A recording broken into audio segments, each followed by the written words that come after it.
बिस्मिल्लाहिर्रहमानिर्रहीम। अस्सलाम वालेकुम फ्रेंड्स। या रहीम पढ़ने की फ़जीलत।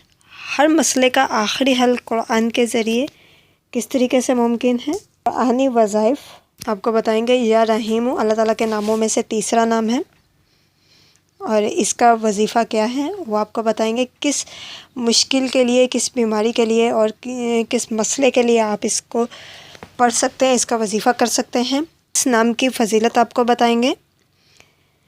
अस्माउल हुस्ना बिस्मिल्लाहिर्रहमानिर्रहीम। वही है अल्लाह जिसके सिवा कोई माबूद नहीं, जो हर छुपे हुए और खुले हुए का जानने वाला है।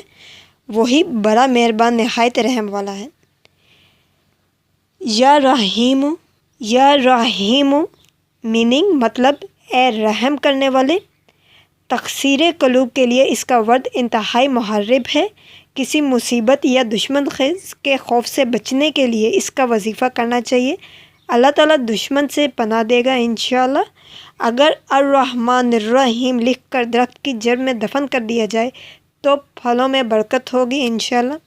सच्ची मोहब्बत के लिए भी इसका अमल नहायत आज़मूदा है। जो शख्स इसे 500 मरतबा रोज़ाना पढ़ेगा वो दुनियावी मुश्किलों से छुटकारा पालेगा इंशाअल्लाह। दोस्तों, अगर आपको हमारी वीडियो अच्छी लगी हो तो please like, subscribe, share, also comment. जज़ाकल्लाह खैर। Take care. अल्लाह हाफिज़।